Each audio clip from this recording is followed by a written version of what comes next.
Whether it's collecting grocery points, air miles, or getting cash back, the selection of credit cards with added bonuses are practically endless. So how do you know which type is best for you? CTV's chief financial commentator, Patty Levitt-Reid, joins us from our BNN studio. Good morning. Good to see you. Hi, Bev.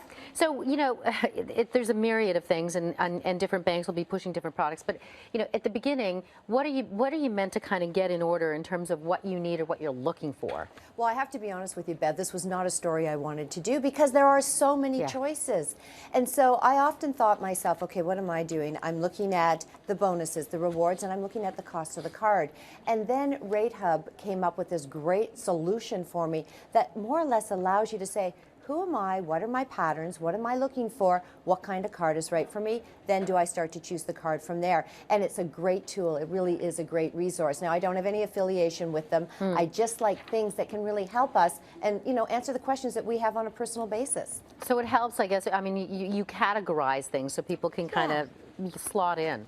Yeah, you do, Bev. So, I'll give you an example, and I don't own either of these cards, but let's say you like to you participate in entertainment, you shop, you buy groceries, you buy gas, you buy food. Okay, so this card is the Scotiabank Gold American Express. For every dollar you spend in those categories, you get 4 points back. If you use the card for other things, you're only going to get 1 point back. So maybe, and you and I have talked about this, you have two cards. Here's the other alternative. You take that card and you pair it with Scotia's Momentum Visa Infinite card, a long name. I don't know where they get these names. I know. But in any event, let's say you go to the drugstore on a regular basis, on a monthly basis, and you have other reoccurring bills that you pay. You get 2% cash back. So what you're doing is you're getting the two cards that we often recommend. You're getting a 1-2 punch in terms of rewards and points.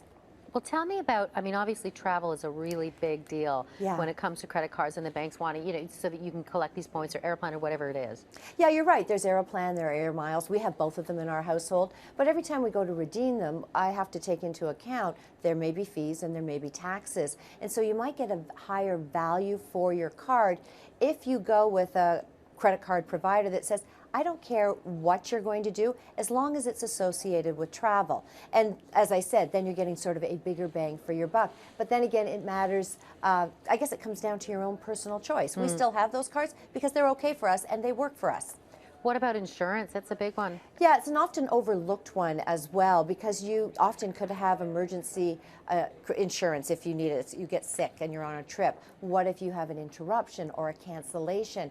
Maybe you rent a car and you'll get collision liability. So depending on how long you're actually going away for, you may not have to buy additional insurance at all, but you don't know it if you don't look at the details, and that can all be provided for you. With all of these long names, what if you just want a basic card? I know, and I absolutely get where you're coming from. I just want a Visa card or a MasterCard. You know what? I think gone are those days, though, because here's the deal. Those credit card companies, they want your business. And so, in essence, they have to pay for it. So I've always been a proponent of, yes, you should have a credit card, but you got to use it responsibly. So once you get over the hurdle that you're going to try to pay at least the minimum, or if you can, pay it off each month, you might as well get a little bang for your buck. We tell you to do your homework before you invest in a security or you even take out a loan. You look for the best rate, look for the bells and whistles associated with your credit card. And how do you end up deciding what a limit might be? Because they're going to say, "Oh, this is great," and you put some more purchases, and if you pay it off, they're going to say, "Here's more."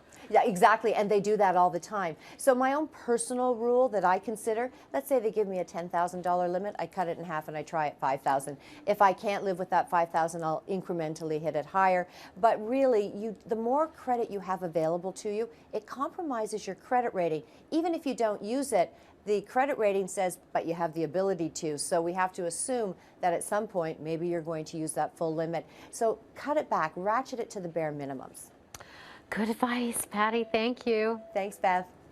You can read more in Patty's blog at canadaam.ctvnews.ca.